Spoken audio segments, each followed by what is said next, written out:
Artist and ఇప్పుడు మా captain of the ship art director Chaitanya Varma గారిని మాట్లాడవలసిందిగా రిక్వెస్ట్ చేస్తున్నా. హలో అండి, అందరికీ good evening.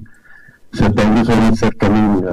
Thank you so much for coming sir. Raghu sir, it means a lot. Sir Rohit గారు thank you, huge respect. Krishna గారు thank you so much sir. ప్రతి ఒక్కరికి ma'am thank you sir. So mind అంతా blank గా ఉందండి seriously. మరో తర్మ ఒక్క విషయం అయితే చెప్పాలనుకుంటున్నాను. Starting from the day 1 to till today, మరో తర్మ for me is a great experience. So చాలా అంటే చాలా ప్రాబ్లమ్స్ వచ్చాయి, సాల్వ్ చేసుకున్నాం. చాలా ఛాలెంజెస్ వచ్చాయి, ఓవర్కమ్ చేసాం. చాలా డెడ్ ఎండ్ వచ్చాయి, బ్రేక్ చేసాం. అండ్ సో ఫైనల్ గా మీ ముందుగా అయితే మరో తర్మ ఇలా తీసుకొచ్చాం. సో వాటెవర్ నేను ఇదే ఒక అచీవ్మెంట్ అని అనుకుంటున్నాను. దీని గురించి ఎంత బెస్ట్ ఇవ్వాలో అంతవరకు ట్రై చేసాం. మాకు చాలా చాలా లిమిటేషన్స్ ఉన్నా కూడా we tried our level best.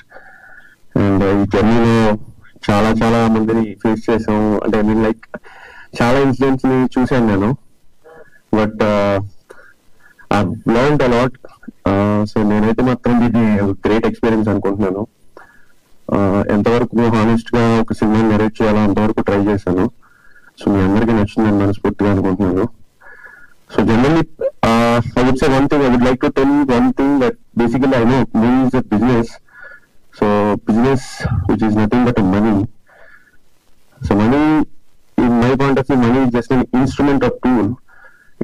అదొక వాల్యూని రిప్రజెంట్ చేస్తుంది. సో వాల్యూ అనేది ఎప్పుడు కూడా ఒక లిమిట్ ఉంటుంది. బట్ నా పర్సెప్షన్ లో మూవీ అనేది ఒక ఆర్ట్. సో క్రాఫ్ట్ మ్యాన్ అన్నాడు ఆర్ట్ డెవలప్ చేయడానికి ఎంత కష్టపడతాడో అన్నది చాలా మందికి తెలీదు. సో ఫైనల్ గా ప్రోడక్ట్ చూసి జనం అందరూ జడ్జ్ చేస్తారు. అఫ్ కోర్స్ అది కరెక్ట్. బట్ అన్నిటికన్నా ఇంపార్టెంట్ థింగ్ ఏంటంటే,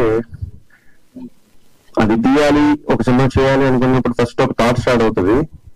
సో అక్కడి నుంచి అది చేసే జర్నీలో చేయాలనుకున్న వ్యక్తి పెట్టుకున్న నమ్మకం, దాని గురించి పడిన కష్టం, దాని మీద స్పెండ్ చేసిన టైం, అండ్ ఫైనల్ గా అంతా చేసిన తర్వాత ఒకసారి చూసుకుంటే దాని మీద కలిగే చిన్న సాటిస్ఫాక్షన్ అన్నిటికన్నా మోస్ట్ ఇంపార్టెంట్. సో నేనైతే ఇప్పుడు ప్రస్తుతానికి ఆ ఫీలింగ్ లో ఉన్నాను. So it's up to you. So ప్రతిసారి ఈవెంట్ ని తెలంగాణ వచ్చినందుకు, సపోర్ట్ చేసినందుకు ప్రతి ఒక్కరికి, పేరు పేరున ఆడియన్స్ కానీ, మీడియాకి కానీ ప్రతి ఒక్కరికి థ్యాంక్ యూ సో మచ్ అండి. సో మీడియా ఎస్పెషల్లీ, మీరే you are the bridge between cinema and audiences. So మీ అందరి సపోర్ట్, మీ బ్లెస్సింగ్ అందరూ ఉంటుంది ఈ సినిమాకి అని చెప్పి